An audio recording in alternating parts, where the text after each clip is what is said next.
Less than a minute, surfers. Hold your position and stand by. Attention, surfers. The heat is on. Surf fans from around the world, welcome to Surf City, USA for the 2023 Wallex US Open of Surfing presented by Pacifico.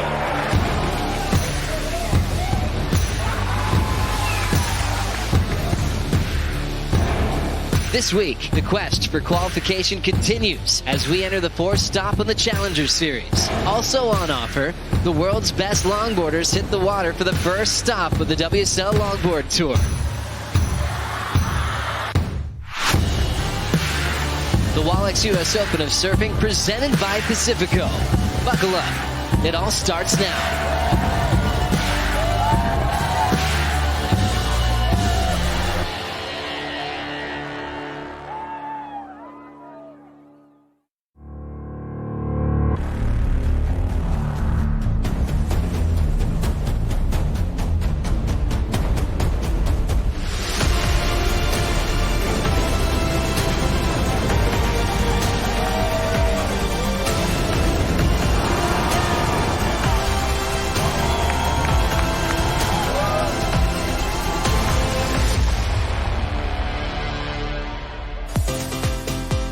It's summertime in Southern California as we welcome you to the SAMBAZON Dawn Patrol for the Wallex US Open of Surfing presented by Pacifico. Hi Lulu, good morning. We've got all the Challenger Series competitors warming up and preparing for opening day. Not too far of a drive for Nolan Raposa, growing up in Long Beach. He studies the lineup that he's been competing at his entire life. Isabella Nichols, what a charge she's had since falling off the championship tour at Margaret River, picking up some big wins and ready to try to get her spot back on the championship tour. Waves are looking really fun and rippable this morning. That's a famous coach there, longtime ripper, Mike Lamb. Wow, he's been around for a long time. He looked fired up yesterday. And how about this Australian crew? Jay Bottle Thompson knows what it's like to compete here at this prestigious event, working with Vaughn for a big result here in Southern California at Surf City, USA. Thanks for being with us. I'm Joe Turpel, Rosie Hodge, and Mitchell Salazar. How fun is this, you guys? Hey, we're in Huntington. The waves look really fun. And as what you were telling me, Mitch, I mean, this is kind of as fun as it's been in a long time around these parts. Yeah, the last 3 weeks, it's kind of been the Lake Pacific, Joe, and I'm really excited to see some waves out there this morning. Really rippable. A lot of rights on offer, too, but the lefts look even better than they did yesterday, too. Mitchell, the U.S. Open means a lot to you. Favorite era when you look at all the history? Mid-2000s to late 2000s. The dominance of the local surfers from the United States, to me, was really impressive. C.J. Hobgett, Rob Machado, but back-to-back wins for Brett Simpson I thought was very impressive. I also thought the waves showed up in those events, so I thought it was a real cool era. Rosie, you competed all around the world on the championship tour, but what is it like grabbing a jersey and competing here at Huntington Beach? You know what, Joe? I still get that little bit of butterfly feeling just knowing the anticipation that the competitors will be feeling. They've got a huge week ahead of them, and you know, only 2 people are going to win at this event, and including the longboarders, so we've got a big week ahead of us. I'm trying to call it on right now, but let's make it official. Travis Logie standing by with AJ. Travis, both of us with huge smiles on our faces because we see the surf out there this morning. Give us the official call, what we can expect. Yeah, morning, AJ. Huntington Beach is pumping right now. We're so stoked. So we're off and running Men's Challenger Series Round 1, Heats 1 to 8, followed by Men's Longboard Round 1, Heats 1 to 8. So another huge day of event and a great way to start off the year. Walk us through what the ocean is doing, the swell, the winds, all that. Yeah, it's about 4 foot, really peaky out there, which is great. And we get a little bit of onshore today, south wind turning into a little bit of onshore this afternoon. But, I mean, we'll take the swell all day. It's great. All day, every day, day one. Let's get after it, you guys. How about that? Let's go. Gosh, look how fun it looks out there. It is officially on. Challengers opening round for the men. Longboarders out there this afternoon as well. Thanks, Travis Logie, longtime competitor. He made a few quarterfinals out here and actually won the juniors back in the day over Freddie P. Wow. Phil Macca, Braun Houston Stump. What a final that was for Trav. As we break down the Surfline forecast, this is that playful run that we're going to have this week. South-southwest swells and really peaky conditions too, Mitchell. Yeah, and luckily for us, as I said before, there hasn't been a big south swell in the last few weeks. So that's why the bars are so good out here right now. As you see, light early south wind, but then it does get a bit stronger in the afternoon. But you look at the faces, 3 to 5 feet, the biggest it's been in a few weeks. And that side onshore, which is actually beneficial to certain waves out here, Joe, should be a very fun day of surfing. So looking at today, Rosie, looks like a great day for competition. Little onshore, and then looking at the next 4 days. Yeah, it's going to stay pretty much consistent the way that we're going to see today. So really stoked on the swell that we have on tap. I think the competitors are all going to be happy with the forecast we have ahead of us. Loving that. So a lot of action, starting off clean, a lot of south wind that'll turn into more onshore throughout the day. That's pretty traditional this time of year in Southern California. Big thanks to Surfline. They're right across the street giving us the update for the U.S. Open of Surfing.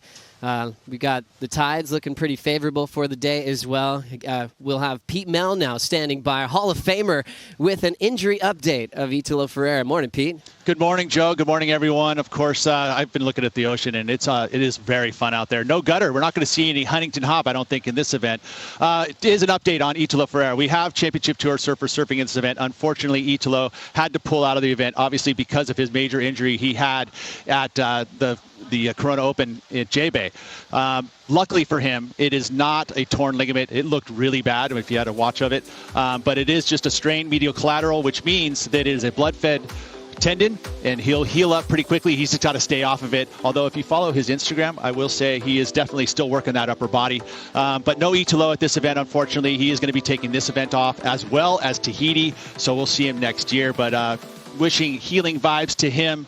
I know that medial collateral, it is a blood-fed tendon. It is an injury that I had sustained back in my days, and it just means you just got to relax, stay off of it, no surfing for a little while. But Italo will be back, and he'll be back strong.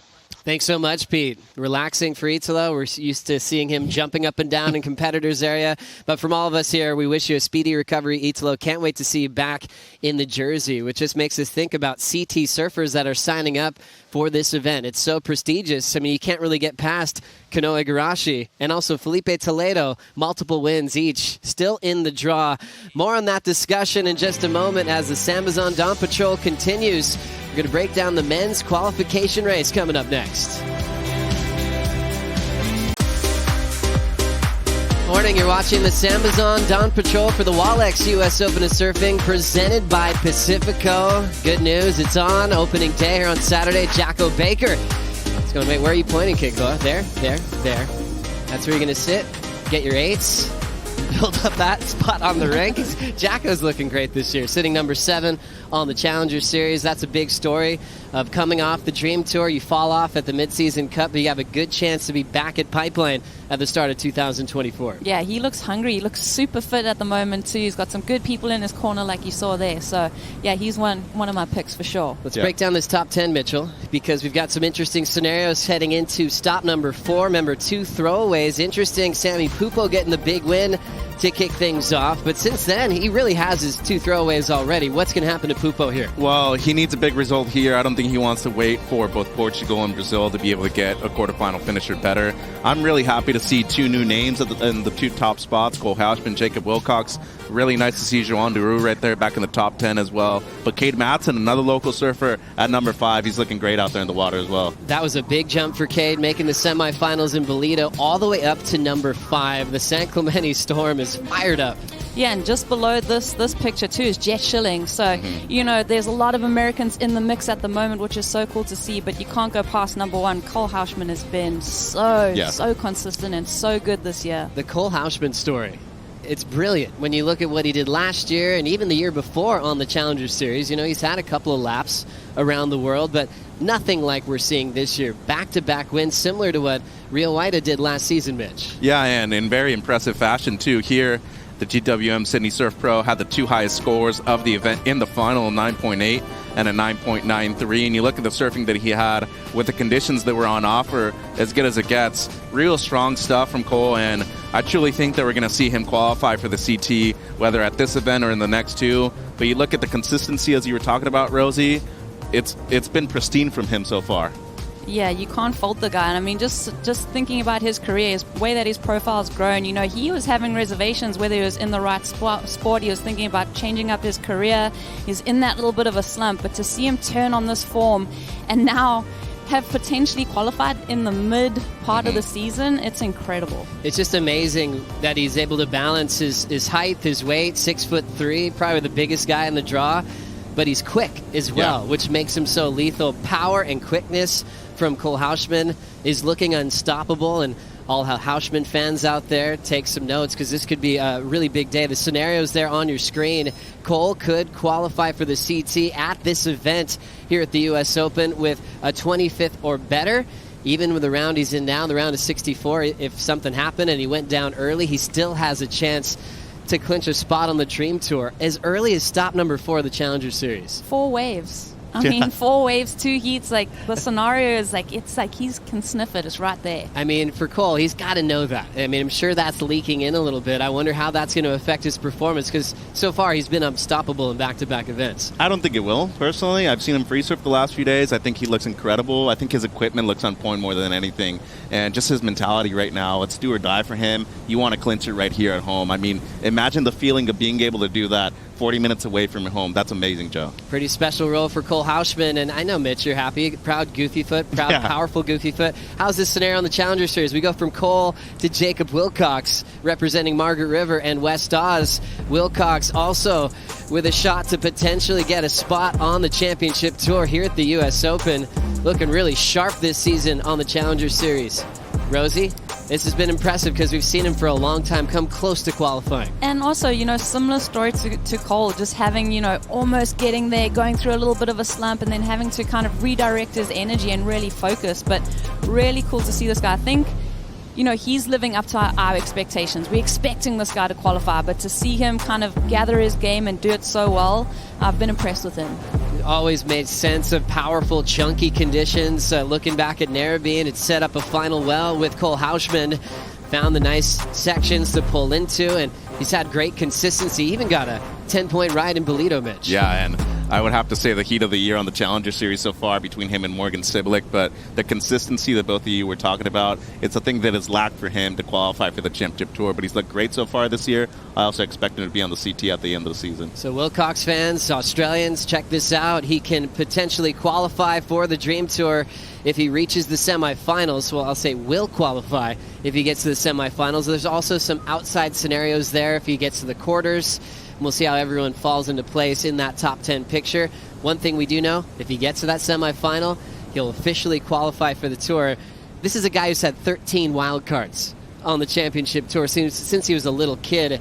This is the moment we've all been waiting for so he can get a full-time start in waves like Pipeline. Makes sense for Wilcox and basically everything on the championship tour, Mitch. Yeah, I think Sunset Beach would also be a great spot for him as well. And the difference between being a wildcard for one event and being on the championship tour, you're not able to garner the consistency that you'd have in a single event. So for him, mentality would change. I think he would prosper very much if he were to make the CT. And also give, Jack Robinson some backing from Margaret River region. That'd be pretty cool, Rosie. Yeah, really cool to see. Such a talent-rich region, and to have 2 Western Australians. I mean, it really is tough to travel from Western Oz all over the globe. So, yeah, it's really cool to see that representation. Looking forward to that. Following the Goofy Foots closely on the men's side, we've got some great scenarios setting up for the women as well. It's been Australian domination so far this year on the Challenger Series. That's coming up next on the SAMBAZON Dawn Patrol.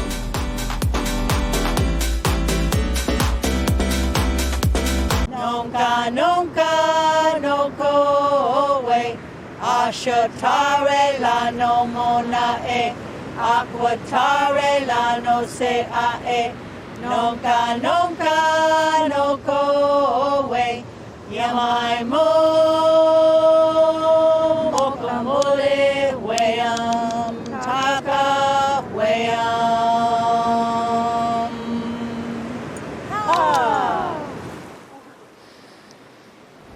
WSL would like to formally recognize that Huntington Beach is the traditional homeland and shared territory of the Ahashiman and Tongva people. It is known by the place Lukup and Lukupagma in the Ahashiman and Tongva languages. The Ahashiman people have lived in the place we call Orange County for over 10,000 years and are still here stewarding the land alongside surfers, environmentalists, and others who care about our shared coastline. We thank them for their ongoing presence and participation in this event and pay our respects to elders, past, present, and emerging. We love being here in Huntington Beach. That's one of the longest piers on the west coast here, and it's such an iconic sight to see, especially for pro surfing. First events here back in 1959. Winner Jack Haley and Linda Benson took the win. Jack Haley Jr. went on to play for the Los Angeles Lakers for 2 seasons. Great history at this event, obviously leading up to what we know now as the U.S. Open. As the Challenger Series continues, we talked about the men's qualification scenarios. Let's focus on the women with some chances to qualify some surfers potentially at this event. Rosie, looking at it, it's all about Bella hanging on to that number one spot. Yeah, and I really admire Isabella. I mean, what she's been through in her career, the highs, the lows, falling off at Margaret River, I mean, that was really heartbreaking to watch. But to see the way that she picked herself up, to win an event, to be number one on the leaderboard at the moment, she just shows a lot of grit and determination. Bella with a 9th to start off the year on the Challenger Series, then to a big win in solid conditions, and then to a semifinal in Bolito, and really fell in love with South Africa on that trip. And how cool is it to see Sally Fitzgibbons right back where she belongs, Mitch? Yeah, and Vahine Fierro, number 4 as well. Bronte McCauley, she had a huge performance over in Bolito with the win, but there's not a lot of separation between number 6 and number 10. I feel like there's still a lot of ground to gain right there, Joe. That's true. All of USA backing Alyssa Spencer and Sawyer Lindblad to see if they can do some damage at this event. And you kind of look at the last handful of years at this event at Huntington Pier, it's really been women from Hawaii or the USA getting top honors. So they're feeling the energy from the crowd that's been kind of putting them right on top of the podium. Let's focus on qualification, though. Isabella Nichols with a shot to be right back on tour next year at Pipeline. Looking at her form, she's looking quick, looking powerful, and boy, she had some wild heats at this event in North Narrabeen. When that bluster came in and it was super windy, like 30 knots, she made so many good adjustments. They got a lot of excellent scores, Rosie. She handled the conditions so well, and I think for Isabella, her career has been character building, and it's really bringing out the best in her. Sally right there in the mix too. A lot of Australian domination on the Women's Challenger Series at the moment. Isabella Nichols started with a World Junior title, the top rookie back in 2021, won her first event, and then just going through this challenge of coming back on, taking it on brilliantly here at the U.S. Open. We know she's got some outside chances. She's probably thinking just try to win this thing and not get worried about the math too much here at stop number 4, Mitch. Yeah, I think more than anything, you just need to be thinking about another finals day. It has to be quarterfinals or better for you to qualify for the Championship Tour, especially on the women's side. But I think the consistency for her so far this year has been great, especially a lot of people counted her out against Sally in that final in Sydney. Like, it was huge. Nobody thought she was going to be able to do it on the backhand. She ended up winning, though, in strong fashion, Joe. That was great to see. Isabella Nichols looking happy, looking ready to compete. She'll have the day off. We'll see her potentially tomorrow morning as we wait for the call from Trav. Bronte McCauley from West Oz. Huge win in Bolito. She's had a lot of up and down moments in her career, and she's, I think, still getting better every time she hits the lineup. Yeah, definitely brought up a bit of emotion for me to see Bronte win in South Africa, travel up the leaderboard 20 spots, Joe. Just so incredible. Yeah, it's 5 women that qualify on this Challenger Series. You have to be super consistent. It's going to take wins and semifinals to really solidify that spot. And I really want to see Bronte with this new Dream Tour, with waves like Pipeline, with waves in Tahiti. She's such an amazing barrel rider over a shallow reef, so she's in a great spot, moving up to that spot on the qualification rankings, but still a lot of room to move here on the Challenger Series. We'll take a quick break. Remember, this is the first stop of the Longboard Tour. We'll dive into that coming up next on the SAMBAZON Report.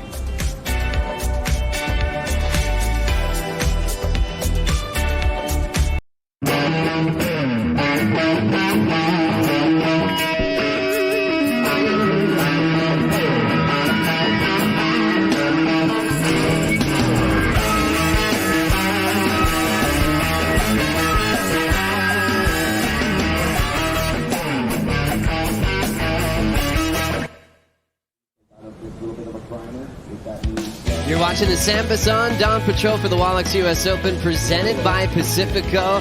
Opening day is on, and we will see the Longboard Tour get started after the Challenger Series opening round of 80. So a big Saturday today as we kick off the WSL Longboard Tour here at Huntington Beach. It's going to be a classic showing of traditional type of wave riding, with where it all began. Nice look back at the past to see the present-day longboarders perform once again. Congrats again to Harrison Roach and Sole Erico, the world champs from last season. Joe, Rosie, and Mitch, hey, we've got a brand new year for the longboarders, and it's kind of a rad new format, Mitch, looking into 2023. Yeah, I'm really excited about the 3 different stops that we have qualifying for the Longboard Championships at Malibu in October. But you look at the 3 spots, I think it's really imperative for the tour to be able to be so diverse. You have to surf at a beach break, you have to surf at a cold water point break, and then you have to go to the tropics and be able to compete over there too. I really like that. Let's bring up the schedule. Yeah, we're right here at the U.S. Open, so the beach break format to kick things off, and then heading to Bells, El Salvador, and then you have to qualify for the Malibu Longboard Championship. Yeah, what a way to cap off the season. I mean, surfing Malibu with only, one person out, 8 surfers in the mix for that world title, going to pick the best day in that window. I think it's a one-day event to crown a world champ, so it's going to be really exciting and beautiful to watch. Yeah, it's similar to what we do on the championship tour when we always break down the WSL Final 5 for the longboarders. It's going to be top 8 to make it to Malibu. If you achieve that means you're guaranteed your spot on tour for 2024, but it's going to be a one-day surf-off for a world title. As we break down this format, it's going to start off with 3 surfers in the lineup, 8, 7, and 6 in the world, all with the lineup to themselves at Malibu, and it's just the winner that will move on to match number 2, Mitch. Yeah, but what's cool about it is the same thing as the Rip Curl WSL Finals. In your title matches, it's a best-of-3 format, so if you're the surfer that comes all the way from match number 1, you potentially have to surf around 8 or 9 heats during that day, but a real fun format, as Rosie said. Surfing Malibu with 1 other or 2 people out, that's amazing. It's not something that's able to do every single day for a surfer. Oh, it's such a special venue with so much history, going back to the days of the great Mickey Dora and more. And these longboarders get that treat of having that lineup to themselves. You can see there's a long waiting period, October 3rd to the 13th. But they're just looking for the best day to crown the world champions. And just getting some news, and I don't think Harrison Roach can get here in time. However, I'm not counting him out with this type of format. If he shows up, to the next 2 events like Bells and El Salvador with some huge results, like a defending world champ, he could show up maybe with a lower seed and go all the way at Malibu once again. Yeah, we've got some talented people in the mix, though, Joe. I mean, it's such a stacked field on the women's side. I'm really looking forward to that. A couple defending champs that have won out here at various events. So, yeah, it's looking like a really cool event, and what a way to kick off this tour for the longboarders. It's a pretty emotional day when you go back to Malibu last year for Soleil Erico. Being a Malibu local, to get that lineup by herself, that was her favorite part. And then to win a world title in front of her friends and family, she's still pinching herself, Mitch. Well, and look at how good the waves were, too. I mean, getting that lineup to yourself, especially at your home break, no better feeling than that. But winning at home, very few people can say that they've done that and clinched a world championship on the same day. For her to be able to do that in a spot that's so historically significant for the sport of surfing, like Malibu, congrats to Soleil, because that's still a high that she's going to have for years. And also surfing against, some of her favorite surfers in the mix. I mean, this was such a highly competitive draw, so to see her come away with the win, that's got to be a special one. Really heartfelt for her, holding up the world title trophy right next to Harrison Roach. It's going to be another big year. Remember, Honolulu Bloomfield in the draw, multiple-time world champion, looking for a 4th this season as she's ready to try to take out the U.S. Open to get back to world number 1. So when you have different champions, it just creates new rivalries. Really looking forward to seeing how this one starts off, Mitch. Yeah, and some new names in there, too. J.R. Esquivel from the Philippines is going to be in the draw on the men's side. Really like Coniello Stewart's chances once again. I mean, he's been a runner-up multiple times, but I think when you look at the young kids that are coming up, it's really going to be able to see if they're going to compete with the people that have a lot of experience at venues like this in Huntington. And remember, for the longboarders, they actually have to weigh their equipment. That's a real thing. 15 pounds. It has to be minimum, and also 3 foot taller than yourself. So they definitely check out that equipment closely. They really wanted to have that traditional type of approach. Doesn't have to be a single fin, but not every sport. You have to weigh in your surfboards before you paddle out, which is really cool. Yeah, 6.8 kgs. Yeah, it's so fun to see this different dynamic in our sport, and I'm really looking forward to it because I feel like I'm also going to learn a lot. Let's now take a special moment to catch up with our senator, with AJ. All right, we are here with Senator Wynn, and it is your first time down here at the U.S. Open. Give us your first impressions on this Saturday morning. Wow. I mean, we're like so early in the morning. Look at all the people behind me just to watch all the warm-ups that's going on. It's amazing. And one of the things that I know is so important for you, you represent 41 miles of California's coast, and it's one of the things that you work so hard is to protect it and make sure that it's ready for generations of surfers and beachgoers to come. Walk us through how you're doing that. Oh, absolutely. Our beach are the best. in the war. I know I'm a little biased, but being honored to be able to represent the 41 miles of Orange County coast, we have to protect it. We usually do a lot of beach cleanup monthly. We go out and help. And we also go out and educate the kids. We put on expos where we would allow our surf riders, foundations, and our Boca Chica Conservancy to come out and bring out the mammals, the animals, whatever it is, and to teach children for the next generation why our beach is so important and why we need to keep it clean and to protect it. Because we want to keep on watching these every year, the U.S. Open of surfing in Huntington Beach. And so I just don't want it to just be the next decade. I want to be decades to come. And so, we've been honored to be able to work with so many organizations throughout the years just to protect our coast. As a native Californian myself, I know how important surfing is to this state. You've done so much during your time in office. First Vietnamese American to be elected to state senate and state assembly, but making sure that surfing spot in California has its place forever and ever is something that you take incredibly seriously. Walk us through the day that you helped bring to fruition. September 20th, 2018, every year since, we honor California Surfing Day. And there is a rivalry between the different areas, but I would have to say Huntington Beach, U.S. Surf City, USA, has to beat everybody else in California. And it's debatable among other senators as well. But, we put into law annually to honor Surfing Day, California Surfing Day, September 20th. And so whenever on September 20th, come out, join us on the coast, get your surfboard, and join us to say, hey, it's our day today. We love it. Senator, thank you so much for taking the time. We are honored to have you here for the U.S. Open. Thank you, and welcome to Huntington Beach. Back to you guys. Surfers are in the water. Thank you.